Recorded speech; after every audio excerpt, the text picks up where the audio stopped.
मोदी जी तू जुग जुग जिया जब तक जिया तब तक पीएम बनल रहा। काशी में सर्वांगीण विकास हुआ है, यह मंत्र मुझे बहुत प्रेरणा देता है। चरैवेति चरैवेति। और अपने जनपद सोनभद्र के लिए हर ब्लॉक में मिनी स्टेडियम हो, उस दिशा में हम लोग काम भी कर रहे हैं। फिट युवा फॉर विकसित भारत, खेलेगा भारत जीतेगा भारत। भारतीय जनता पार्टी को सारी महिलाओं ने खूब सराहा है। पूरा उत्तर प्रदेश के सभी जिले आज भारतीय जनता पार्टी के लिए वीआईपी हैं। मोदी हैं तो हर चीज मुमकिन है। कालाबाजारी करने वालों के खिलाफ कितनी कार्रवाई सख्त होती है आप सब जानते हैं। सत्ता में थे तो आपने न शिक्षा का ध्यान दिया न स्वास्थ्य का ध्यान दिया। गुंडागर्दी चरम पे था। देश का नौजवान, इस देश का छात्र से जब कोई अब क्वेश्चन पूछे कि भारत किस श्रेणी का देश है, विकासशील की विकसित, तो बच्चा बच्चा लिखे भारत विकसित राष्ट्र है।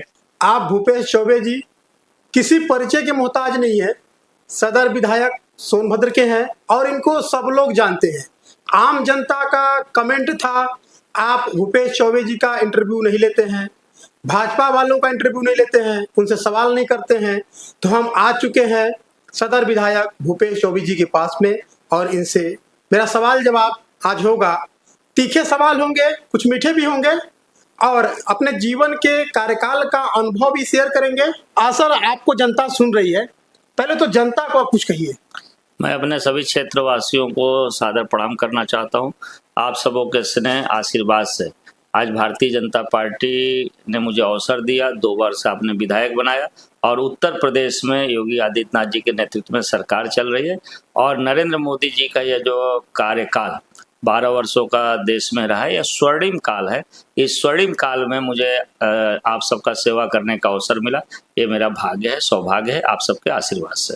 एक प्रश्न मेरा है, आप विद्यार्थी परिषद में भी रहे, उसका क्या अनुभव रहा आपके जीवन में? देखिए, वो तो जीवन का एक अनोखा अनुभव है, वहीं की प्रेरणा है, वहीं का सीखा हुआ कुछ भाव है, संगठन तंत्र है, वो मंत्र है जो आज मुझे यहाँ एज ए विधायक के रूप में भी काम करने में सहयोग कर रहा है। अच्छा, 2017 16-17 की मैं बात करूं तो मोदी जी जब बनारस में थे, आप भी शायद वहां पे थे और एक टिफिन बैठक हुई थी। अब कई ऐसे कार्यकाल में आप रहे हैं, क्या अनुभव रहा है आपका वहाँ? देखिए, मेरे लिए बड़ा सौभाग्य का विषय है कि जब 2014 में काशी से माननीय नरेंद्र मोदी जी सांसद हुए और देश के प्रधानमंत्री बने, उसके बाद उन्होंने अपने लोकसभा के कार्यकर्ताओं के साथ टिफिन बैठक किया था। उस समय मैं संगठन का प्रभारी के नाते वहाँ काम करने का अवसर मिला और वह एक अनोखा अनुभव कि दुनिया का सबसे लोकप्रिय नेता, देश का प्रधानमंत्री अपने संसदीय क्षेत्र के अपने बूथ समिति के कार्यकर्ताओं के साथ बैठ करके भोजन करते हैं और वो कार्यकर्ता घर से अपना टिफिन लेकर के आते हैं और अपने सांसद के साथ भोजन करते हैं। वह कार्यक्रम की तैयारी का एक अलग अनुभव रहा है और वो अनुभूति साथ बैठकर भोजन करने का वह जीवन के लिए बड़ा प्रेरणादायी रहा। और कार्यकर्ता भारतीय जनता पार्टी में जब कहा जाता है कि भाजपा को पार्टी ने एक परिवार है, तो देश के प्रधानमंत्री नरेंद्र मोदी जी ने अपने संसदीय क्षेत्र के एक कार्यकर्ताओं के साथ बैठकर भोजन कर एक परिवार भाव को स्थापित किया। वह एक अपने आप में बड़ा प्रेरणादायी रहा। अच्छा, कुछ लोगों का यह भी प्रश्न रहता है कि कुछ लोग कहते हैं कि मोदी जी किसी से मिलते नहीं है। आप कह रहे हैं कि टिफिन बैठक का बड़ा ही आनंद आपने उठाया और टिफिन लेके भी गए, तो सच्चाई ये धरातल की है ये? देखिए, अब ये कौन कहता है तो मुझे नहीं पता है। अब कौन है, देशद्रोही है कि देश विरोधी है, मुझे नहीं पता। नरेंद्र मोदी जी ही ऐसे सांसद हैं, देश के प्रधानमंत्री हैं, जो सबसे अधिक लोगों से मिलते हैं। बच्चों से मिलते हैं, बुजुर्गों से मिलते हैं, देश के जवानों से मिलते हैं, देश के खिलाड़ियों से मिलते हैं, देश के ऐसे रचनाकारों से मिलते हैं और अन्य क्षेत्रों में समाज के लिए अच्छा करने वाले सभी लोगों से मिलते हैं। आज तब वो कहते हैं कि 140 करोड़ देशवासी मेरे परिवार हैं और 140 करोड़ लोग एक कदम चलेंगे तो भारत 140 करोड़ चलेगा। यह भाव ऐसे ही नहीं आता है। वो सबसे अधिक मिलने वाले, सबसे अधिक लोगों से अपने आत्मीय संबंध रखने वाले देश के प्रधानमंत्री हैं। सवाल पूछने से पहले मेरा सवाल ये है कि आप जब बनारस में थे तो मोदी जी के कार्यकाल में कौन सा बदलाव आपको अच्छा लगा बनारस में? देखिए, पूरे काशी में, काशी एक सांस्कृतिक राजधानी है और काशी के बारे में मैं कुछ कहूँ, जन जन मैंने अटक से कटक तक, कश्मीर से कन्याकुमारी तक एक एक लोग काशी के महत्व को जान रहे हैं। दुनिया भी उस महत्व को देखना चाहती है, दुनिया से लोग आते हैं। तो काशी में सर्वांगीण विकास हुआ है। देखिए वहाँ रेल लाइन, हवाई जहाज़ों का यातायात, जो सबसे अधिक मुझे प्रभावित किया, बनारस में बहुत जाम लगता था, चाहे वो लंका का मालवीय जी की प्रतिमा के पास का हो, चाहे रविदास जी के गेट के पास हो, चाहे गोदौलिया का हो, चाहे लहुरा बीर हो, चाहे मैदागिन हो। आज वह सब जगह चौड़ीकरण हुआ।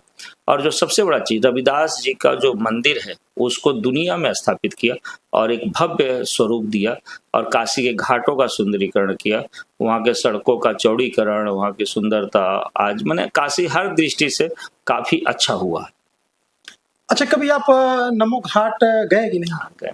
अरे पहले से अब में क्या अंतर है? बहुत अंतर है। मैंने वो जहाँ पे नमो घाट राजघाट के उसमें बना हुआ है, वो किस प्रकार से कूड़ा का एक अंबार था वहाँ, लेकिन आज वह पूरे देश ही नहीं दुनिया का आकर्षण का केंद्र बना हुआ है। अच्छा, जब मैं आपके घर पे आया था रावशगंज में, तो आपके कार्यालय में प्रवेश किया तो मैं एक चीज दिखा, जो आप इधर थोड़ा ध्यान दीजिए। ये लिखा है, ये क्या चीज है? चेहरे ये देखिए, चरैवेति चरैवेति, यह एक मंत्र है ऐसा जो प्रेरणा तो सबको देता है, आज नहीं आदिकाल से। मैंने वो जो भी व्यक्ति संत महात्मा या कोई भी पढ़ा या जो कोई राजनेता दिया, उस अपने अपने अनुसार सब लोग उसकी व्याख्या किए। लेकिन मैं भी जब अपने एबीवीपी और संघ के कार्यक्रमों में चरैवेति से जुड़ा हुआ गीत सुना या इस पे विषय रखे गए, तो मुझे भी बहुत प्रेरणा मिली। मैं एक बात कहना चाहूँगा रवीन जी, कि चरैवेति चरैवेति मैंने चलते रहना। कभी जैसे इस बात को सोचिए कि सामान्य रूप से मेरा कोई अदलहाट में रहने वाला मित्र है और बहुत दिनों से नहीं मिला हूँ, नारायणपुर में रहने वाला कोई मित्र है, नहीं मिला, सुकृत में कोई है, नहीं मिला हूँ। लेकिन जब यहाँ से मैं काशी जाता हूँ, तो जब सुकृत पहुँचता हूँ तो अपने आप उसका ध्यान आ जाता है। मिलने का समय ना हो तो फोन से ही बात हो जाती है। नारायणपुर वाला अगर मिलने कोई विशेष है तो रुक कर मिल लिया। तो कहीं न कहीं जो व्यक्ति एक तरोताजा हो जाते हैं संबंधों का भी। और कहीं भी आप जाइए, किसी व्यक्ति से आप चल करके जाकर मिलते हैं, तो उसके भी जीवन के ऐसे तमाम अनोखे अनुभव को आप अनुभूति करते हैं, तो अपने को प्रेरणा मिलती है। तो ऐसा चलते रहना, जैसे नदी प्रवाहमय नदी है तो उसका जल शुद्ध माना जाता है। जी। तो इस प्रकार से चलते रहना हर क्षण नया अनुभव की अनुभूति देता है और नए नए लोगों से मिलकर नई बातों को सीखने का अवसर देता है, और हर जगह के अनुभूति को मिलाकर आदमी कुछ न कुछ अपने जीवन में बदलाव कर पाता है। यह मंत्र मुझे बहुत प्रेरणा देता है, चरैवेति चरैवेति। चरैवेति चरैवेति, ये मंत्र आपके जीवन में कब आया और क्या परिवर्तन लाया? देखिए, परिवर्तन तो व्यापक लाया। मैं एबीवीपी में जब जुड़ा तभी इस मंत्र को सुना और गुनगुनाया भी और उस पर चलने का काम किया। चलते रहे। संगठन ने जब जहाँ जो काम दिया उस काम को करते रहे, लगातार चलते रहे। और आज भी जब युवा मोर्चा में मैं काम किया तो जिलाध्यक्ष रहा, तो आज पहले प्रभारी रहा, तो और आज विधायक हूँ, तो चाहे वह बरवन हो, चाहे वह कुड़वा हो, चाहे वह सियरिया हो, चाहे वो सुअरसोत हो, चाहे पपड़ा हुआ हो, चाहे पल्हारी हो, चाहे बैजनाथ हो, चाहे गढ़वान हो, चाहे खोड़ैला बड़ैला, जो भी ऐसे गांव हैं, उन गांवों तक जाना मुझे अच्छा लगता है, लोगों से मिलना। ये चलते रहना ये मुझे बड़ा एक अलग अनुभूति देता है। अच्छा, जो हमारी वार्ता हो रही है, जनता ध्यान से सुन रही है और वो जानना चाहती है कि चरैवेति चरैवेति बस इतना है या फिर कुछ आगे है? अगर बताना चाहें तो जनता सुनना चाह रही है। देखिए, एक ये मंत्र है, या इसका चर्च का वेदों में है, पुराणों में है, अन्य जगहों पे है, तमाम लोग इस पे किताब लिखे हैं, लेख लिखे। मैं भी एक बात कहूँ ना कि कहीं भी आप ऐसे छोटा सा देखिए, आप कहीं भी किसी घर में किसी रिश्तेदार के यहाँ जाना है तो चल के जाते हैं, किसी से मिलना है तो चल के जाते हैं, आप हॉस्पिटल में कोई बीमार है तो उसको पास मिलने जाते हैं, तो वहाँ जाते हैं तो एक उसको भी, जो जिसको मिलने जाते हैं उसको एक उत्साह बढ़ता है और आपको भी जो संवेदना व्यक्त करते हैं तो आपको भी प्रेरणा मिलती है। इसलिए चलते रहना शुद्ध वातावरण, शुद्ध मन को माने एक उत्पन्न करता है, मैं महसूस करता हूँ। हमें लगता है कि आपको विधायक के गद्दी पर विराजमान हुए हमको धीरे 10 साल होने वाला या हो गया है? होने वाला है। होने वाला है। होने वाला है। 10 सालों में सोनभद्र के खासतौर से सदर में आपने क्या अनुभव किया, क्या बदलाव हुआ? थोड़ा-सा जनता सुनना चाह रही है आपसे। देखिए, एक व्यापक स्तर पे बदलाव, ऐसे तमाम जगहों पे जो कनेक्टिविटी का मामला था सड़कों को लेकर, आप देखेंगे तो तमाम नदियों पे, जैसे माची में पुल नहीं था, आज बन रहा है। नैंदा नदी में पुल नहीं था, वो बन के तैयार है। चाची न कहा न कतवार को बसवारी को जोड़ने वाला, वहाँ एक बड़ा पुल निर्माण हुआ है। हमारे कोन क्षेत्र में तिलगुड़वा से लेकर के खरौंदी तक का रोड काफी खराब था, वो बन रहा है। कोन से बिंडमगंज की सड़क ये सिंगल रोड था, आज तक जब 17 में विधायक बना तो उसका चौड़ीकरण हुआ और हाँ फिर खराब हुआ तो फिर वो बन रहा। जो बॉर्डर का एरिया है हमारा, चाहे वह आप सुअरसोत देख लीजिए, चाहे वह अपना खरौंदी का एरिया देख लीजिए, जाने में बॉर्डर में लगता ही नहीं था कि ये मैंने उधर बिहार आ गया या इधर यूपी है। आज वहाँ बड़े बड़े तोरण द्वार लगे हुए हैं कि आपका उत्तर प्रदेश में स्वागत है या उत्तर प्रदेश आगमन पे आपका धन्यवाद। तो यह परिवर्तन माने व्यापक परिवर्तन दिख रहा है। ऐसे अन्य क्षेत्रों में जो आप देखेंगे, अभी रावर्ट्सगंज में जल निकासी को लेकर के काफी समस्या थी। आप देखिए यहाँ पे बड़े बड़े नाले बन करके जल निकासी की समस्या का समाधान किया जा रहा है। शेष डाला में, डाला एक नगरीय क्षेत्र था लेकिन वो गांव के मान्यता में था, लेकिन नगर पंचायत की उसको मान्यता दिलाना एक अपने आप में सुखद अनुभूति दिया कि डाला को एक उचित सम्मान मिला। ऐसे अन्य क्षेत्र में हर गांव में आज जो सरकार की तरफ से जो योजनाएं चल रही, मैं देखता हूं कि पंचायत भवन एक सेक्रेटरिएट के रूप में स्थापित हुआ। हमारा प्राइमरी स्कूल जो सबसे पहले खराब रहता था, मैंने एकदम जिस रूप में हैंडओवर होता था उसी रूप में टूट के गिर जाता था, कभी रंगाता पोताता नहीं था, लेकिन आज वो चमचम चमचम चमचम दिख रहा। स्कूलों में बेंच है, बच्चों के स्कूल का अच्छा ड्रेस है, पढ़ने के लिए किताब है, उनके पैरों में जूते मोजे भी दिए जा रहे हैं और वो सरकार द्वारा और वो पहुंच रहा है। यह अपने को बहुत सुखद अनुभूति देता है। अभी नहरें, यहाँ के नहरें टूटे फूटे पड़े हुए थे, आज देखिए चल के नहरों की सफाई, नहरों पे जहाँ जरूरत है वहाँ पुलिया, ये आज बन करके तैयार है। विपक्ष एक सवाल उठाता है शिक्षा पर, कहता है कि स्कूल बंद करके शराब की दुकान खुले जा रहे हैं, इस पे अगर क्या कहेंगे आप? कुछ कहना? देखिए, बात गलत है, यह मैंने बहुत हल्का प्रश्न है और जवाब विपक्ष का।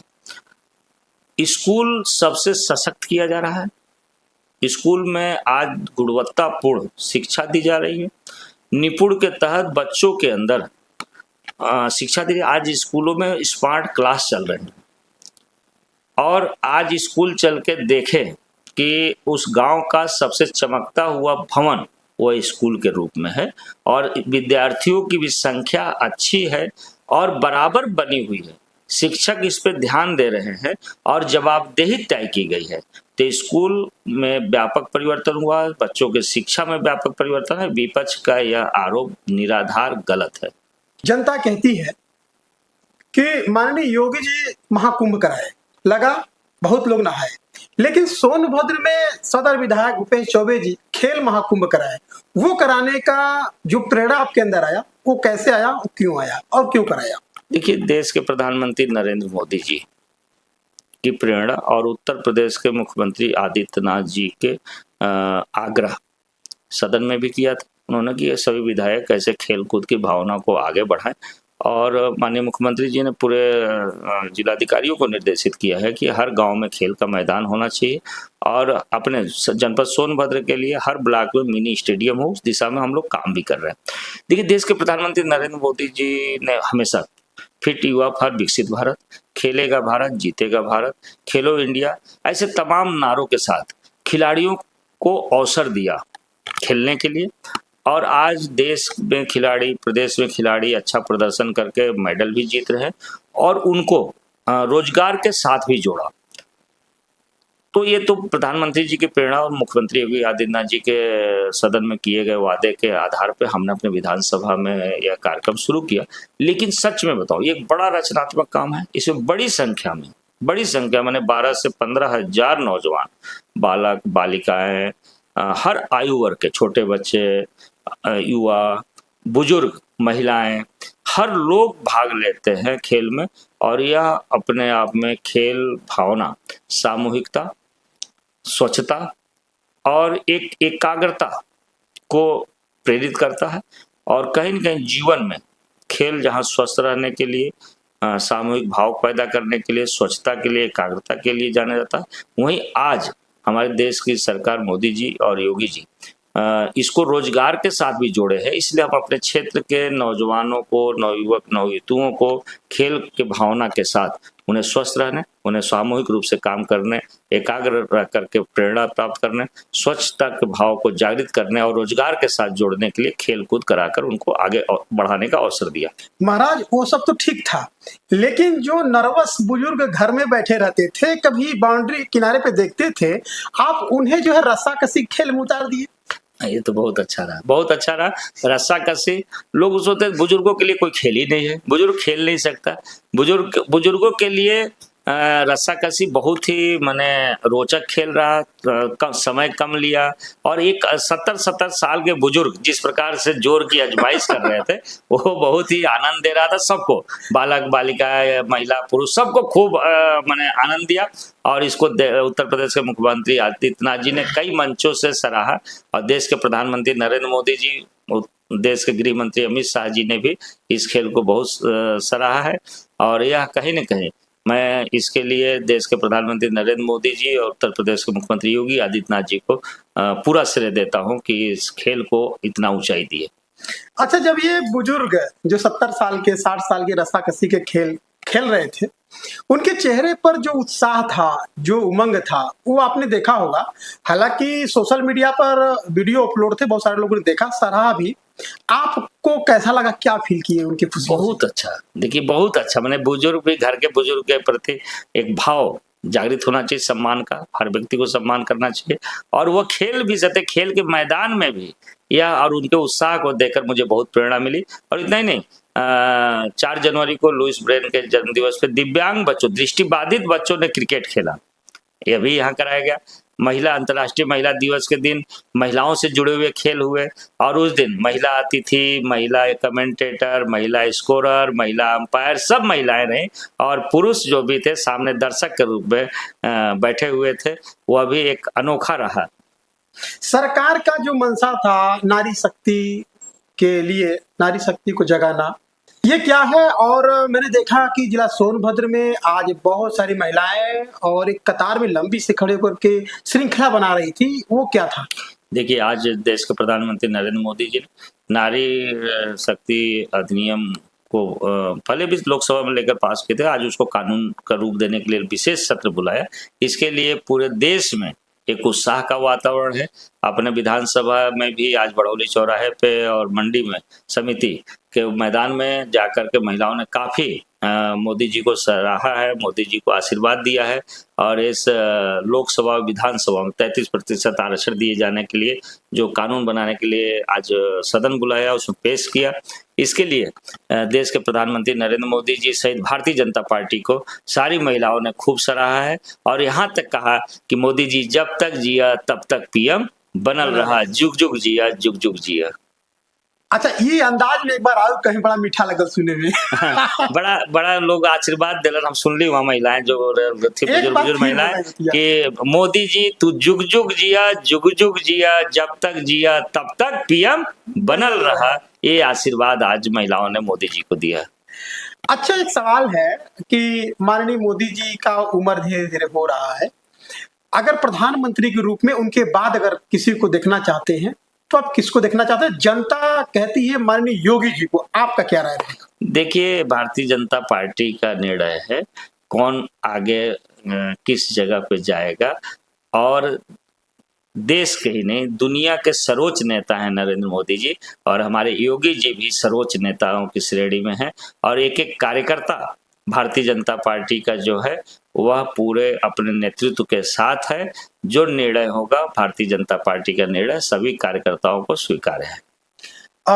जनता आपको सुन रही है। जनता का एक सवाल है कि माननीय सदर विधायक जी से मेरा सवाल पूछिएगा कि जो बिजली है सोनभद्र में पैदा होती है और कहीं न कहीं बिजली सोनभद्र में थोड़ा कम भी आ रही है और मीटर उटर क्या क्या है, थोड़ा सा उस पर जनता जानना चाहती है कि भाजपा का उस पर क्या प्रतिक्रिया है महंगाई को लेकर के। देखिए, आपके माध्यम से रविंद्र जी मैं कहना चाहूंगा कि ये 2017 के पहले, अभी ज्यादा दिन नहीं, 9 साल पहले, थोड़ा याद करिए कि इसी जनपद में बिजली पैदा होता था और पूरे देश के वही सफाई केवल वीआईपी जिला था, रामपुर वीआईपी जिला था। उन जिलों में केवल 22 घंटे 24 घंटे बिजली मिलती थी, लेकिन 17 में जब भारतीय जनता पार्टी की सरकार आई तो इसी जनपद में जो एक सप्ताह दिन में और एक सप्ताह रात में बिजली मिलती थी, वह बिजली 17 में सरकार बनते ही हम 16 घंटे 18 घंटे 20 घंटे 22 घंटे देने लगे। और आज मैं दावे के साथ कह सकता हूं कि जिला मुख्यालयों पे 24 घंटे और ग्रामीण क्षेत्रों में भी 22 घंटे और 20 घंटे बिजली दे रहे हैं। और बिजली को लेकर के लोगों की धारणा बदली है।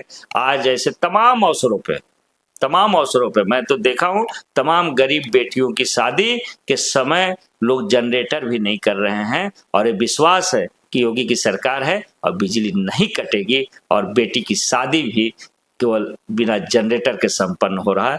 इस समय बिजली के बारे में उत्तर प्रदेश में यह हमारी ख्याति है, ये हमारी पहचान है। हाँ, एक बिलिंग को लेकर के एक विषय आ रहा है जिसको लेकर के सरकार भी वो सचेत है। आप देख रहे होंगे समय समय पे कैंप लगाना, उसके लिए विशेष अभियान चलाना, एक मुफ्त समाधान योजना लाना, उसको किस्तों के आधार पर लोगों को सुविधा हो इसके लिए छूट दे करके उसके बिल निर्धारित करना और उसको करना। और स्मार्ट मीटर को लेकर के थोड़ा भी लोगों के मन में संशय है, बिलों को लेकर संशय, तो उसके लिए भी चेक मीटर लगाए जा रहे हैं। जिसके भी कंप्लेन हैं उन कंप्लेनों का निस्तारण किया जा रहा है। और मैं बिजली दे करके पूरे उत्तर प्रदेश में आज केवल सोनभद्र ही नहीं, पूरा उत्तर प्रदेश के सभी जिले आज भारतीय जनता पार्टी के लिए वीआईपी हैं। और जहां तक यहाँ पैदा होने की बात है तो पैदा होता है तो यहाँ जरूर हम सबको सुविधा पहले भी मिलनी चाहिए थी, नहीं मिली, और आज 24 घंटे बिजली देने में हम सफल हैं। और आज यह सोनभद्र केवल अपने ही जनपद नहीं, पूरे सिद्धार्थनगर को, गाजीपुर को, गाजियाबाद को, बलिया को, बरेली को, हर जनपद को 24 घंटे बिजली दिया जा रहा है। उसमें सोनभद्र से पैदा हो रहा है, इसलिए सोनभद्र का गर्व है और गौरव है। सोनभद्र के कुछ युवा कमेंट कर रहे थे कि विधायक से पूछिएगा, अपने जिला में रोजगार बहुत है लेकिन कहीं ना कहीं जो कंपनियां हैं वो उनको रख नहीं रही हैं, तो कम से कम 20% वरीयता उनको मिले, जैसी पढ़ाई उनकी है वैसे उनको रोजगार भी मिले। नहीं, इस विषय में माननीय मुख्यमंत्री जी भी यहाँ आए थे, स्पष्ट निर्देश कर गए हैं कि जो भी योग्यता के आधार पर स्थानीय युवकों को रोजगार मिलना चाहिए और मिल भी रहे हैं।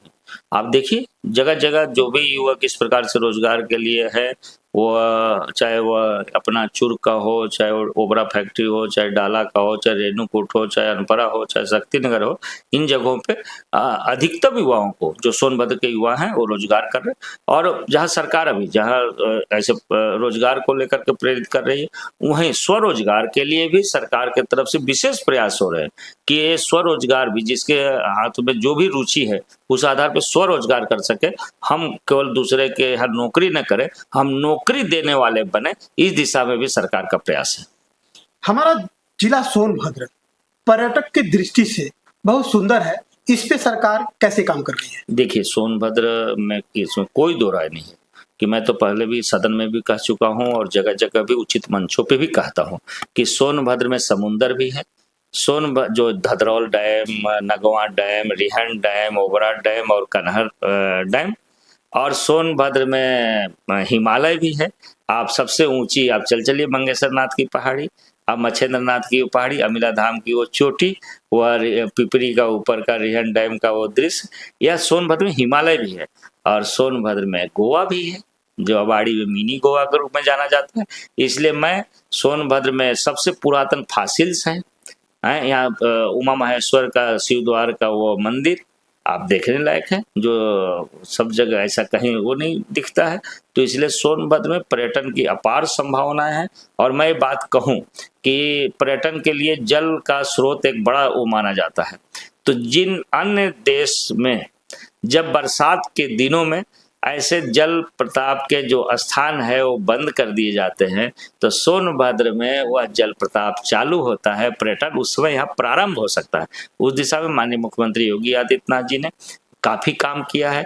आप उस दिशा में देखेंगे तो पर्यटन को लेकर के अभी यहाँ पे जिले में एक पर्यटन टूरिस्ट टीआरपी सेंटर भी बन रहा है जो सर्किट हाउस के बगल में, और अन्य जगह जैसा भी हमारा मच्छेंद्रनाथ का स्थान है, मंगेश्वर नाथ का स्थान है, नल रजा का स्थान है, अमिला धाम है, इन जगहों पे काफी सुंदरीकरण का मिनी गोवा है, आने जाने की सुविधाएं, वहाँ मूलभूत सुविधाओं की दिशा में हम लोग काम कर रहे हैं और सोनभद्र में पर्यटन की अपार संभावनाएं हैं। इसलिए मैं आपके माध्यम से, आपके चैनल के माध्यम से पूरे उत्तर प्रदेश वासियों को, देशवासियों को मैं निवेदन पूर्वक आग्रह करता हूं कि सोनभद्र आए और यहाँ के हिमालय, यहाँ के समुद्र, यहाँ के गोवा को जरूर देखें और जरूर आए। कुछ हमारे युवा कमेंट किए थे कि महंगाई थोड़ा ज्यादा हो रहा है, उस पे क्या कहेंगे आप?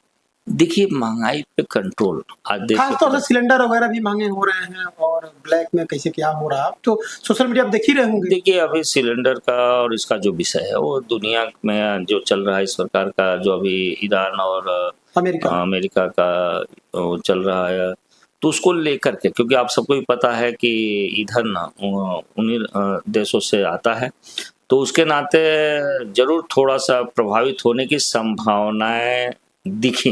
लेकिन देश के प्रधानमंत्री नरेंद्र मोदी जी की तत्परता और दुनिया में उनकी साख कि ईरान ने भी भारत आने वाले जो ईंधन के जहाज थे उस पर कोई किसी प्रकार को कोई प्रभावित नहीं हुआ। युद्ध चलता रहा लेकिन हमारे यहाँ आने वाला जहाज जो ईंधन लेके आया और आज कहीं क्राइसिस नहीं है। हाँ, उसको एक सिस्टमेटिक करने का प्रयास हुआ है कि उसके लिए कोई परेशान न हो, कहीं भी कोई ईंधन के अभाव में कोई काम प्रभावित नहीं हुआ है, वो चल रहा है समुचित ढंग से। इसलिए मैं आपके चैनल के माध्यम से निवेदन करूंगा कि इन अफवाहों में न पड़े और देश के प्रधानमंत्री नरेंद्र मोदी जी हैं तो पूरा विश्वास करें, मोदी हैं तो हर चीज मुमकिन है। इस देश में जब कोरोना काल में जब पूरा लॉकडाउन था तो एक एक जनता को कोई असुविधा न हो और उस पर सरकार ने सफलता हासिल की, तो ये कोई समस्या नहीं है और सिलेंडर हर जगह उपलब्ध है, ईंधन उपलब्ध है और महंगाई पे पूरी तौर पे कंट्रोल है। अच्छा, कुछ जगहों पर सोशल मीडिया पे देखने को मिला कि कोई 500 सिलेंडर स्टोर करके रखा था ब्लैक में, कोई 50 रखा था, कोई 200 रखा था, इस पे क्या कहेंगे? देखिए, ऐसे लोगों को तो मैं क्या कहूँ, ये मूर्खों की जमात कह सकते हैं कि आप अभी कोई बात आई, चर्चा आई तो आप उसी को मानने लगे। अरे आप विश्वास तो करिए, कहीं कोई समस्या आई, कहीं डीजल पेट्रोल में कहीं समस्या आई, कहीं अभी कोई दाम बढ़ा, आज सिलेंडर भी सब जगह उपलब्ध है। हाँ, अब संकट थोड़ा युद्ध हो रहा है, किसको नहीं पता है कि युद्ध हो रहा है और किसको नहीं पता है कि वहीं से ईंधन आता है। जी जी, सब तो इसलिए ऐसे समय में देश के साथ खड़ा होना चाहिए और ऐसे जो चोरी बाजारी करने वाले लोग, काला बाजारी करने वाले, उसके खिलाफ सख्त कार्रवाई योगी राज है, मोदी राज है। आप काला बाजारी करने वालों के खिलाफ कितनी कार्रवाई सख्त होती है आप सब जानते हैं, तो इसलिए जो भी ऐसा करेगा वो गलत है। 27 में सरकार का क्या योजना रहेगा? विपक्ष कह रहा है कि 27 में हम साफ कर देंगे, जबकि बीजेपी कहती है 47 तक हटाने वाला कोई नहीं है। देखिए, ये विकसित भारत, विकसित उत्तर प्रदेश के संकल्प के साथ भारतीय जनता पार्टी की सरकार काम कर रही है और 27 ही नहीं, 27 में भी, 32 में भी, आगे लगातार 2047 तक भारतीय जनता पार्टी की सरकार रहने वाली है और तब तक विपक्ष यह बात भूल जाए कि सत्ता उनको मिलने वाली, क्योंकि जब सत्ता में थे आप तो आपने गुंडागर्दी किया, सत्ता में आप थे तो लठमारी काम किया, सत्ता में थे तो आप अराजकता को बढ़ावा दिया, सत्ता में थे तो आपने न शिक्षा का ध्यान दिया न स्वास्थ्य का ध्यान दिया। गुंडागर्दी चरम पे था और एक कट्टरपंथियों का आतंक था। लेकिन आज योगी राज में न कोई दंगा, सब कुछ है यहाँ चंगा। इसलिए 27 में पूरा भारतीय जनता पार्टी की प्रचंड बहुमत के साथ सरकार बनेगी। जनता का यह विश्वास है, जनता के साथ हम सब लोग हैं, उनके सुख दुख के साथ हैं, उनकी समस्या उनके बताने से पहले यहाँ योगी जी और मोदी जी उसके समाधान की योजना बनाते हैं। इसलिए जनता मोदी और योगी के साथ है, भारतीय जनता पार्टी के साथ है। 27 में प्रचंड बहुमत के साथ सरकार बनेगी। उनके मुंगेरी लाल के सपने ही रह जाएंगे। जनता आपसे डायरेक्ट तो नहीं पूछ पाती है, हमारे माध्यम से कह रहे थे कि विधायक से पूछिएगा, वो इतना स्मार्ट दिखते हैं और फिटनेस उनका सही है, इसका राज क्या है? देखिए अभी विषय तो मैं फिट नहीं रहने का प्रयास करता हूँ, लेकिन दिनचर्या में अनियमितता होने के नाते फिट नहीं रह पाता हूँ। आप सबको पता है कि मुझे थोड़ा स्लिप डिस्क की प्रॉब्लम होने के नाते पिछले बार मैं आयुर्वेद चिकित्सा के लिए केरल कोयम्बटूर भी गया। मैं आप स्वास्थ्य की बात की तो मैं सबसे आग्रह भी करूँगा कि अपने देश की आयुर्वेद की पद्धति, होम्योपैथ की पद्धति और जो गांव के चिकित्सा जो भी था वह सब सार्थक है। उस दिशा में जरूर प्रयास करें। और यह जो बात कही जाती है कि सुबह जगिए और जल्दी सोइए, तो यह आपके स्वास्थ्य के लिए बहुत ही सार्थक सिद्ध होगा। लास्ट में जनता से आप वो चीज बताएं जो अभी तक आपने बताया नहीं है, जनता आपको सुन रही है। जनता की भावना को जितना मैं समझ पाता हूँ वो करने का प्रयास करता हूँ, और जो बताते हैं वह मेरे साथ संकल्प के साथ जुड़ जाता है। उसको पूरा करने के लिए रात दिन एक करके चलते चलते चरवेती मंत्र के साथ पूरा करता हूँ। और जनता जहाँ एक भगवान के रूप में देखा जाता है, वो अपने परिवार के सदस्य हैं, उनके साथ कहीं भी किसी प्रकार की कोई समस्या ना आवे, इसलिए मैं ईश्वर से बराबर प्रार्थना करता हूँ। यदि कोई बात आई तो जरूर उसमें कदम से कदम मिलाकर चलने का प्रयास करता हूँ। और सभी अपने देवतुल्य जनता, अपने क्षेत्रवासियों को, अपने सभी परिवारजनों को स्वस्थ रहने की शुभकामना देता हूँ। उनकी आर्थिक समृद्धि बने, उनके घर में खुशहाली रहे, और अपना गांव, अपना ब्लॉक, अपना जिला और अपना प्रदेश, अपना देश 2047 से पहले विकसित हो जाए, ताकि इस देश का नौजवान, इस देश का छात्र से जब कोई अब क्वेश्चन पूछे कि भारत किस श्रेणी का देश है, विकासशील की विकसित, तो बच्चा बच्चा लिखे भारत विकसित राष्ट्र है। इस दिशा में इस संकल्प के साथ हमें आगे बढ़ना है। आप सभी लोगों का इसके लिए सहयोग और आशीर्वाद चाहिए। धन्यवाद। बहुत बहुत धन्यवाद। RKS 24 news. जय हिंद।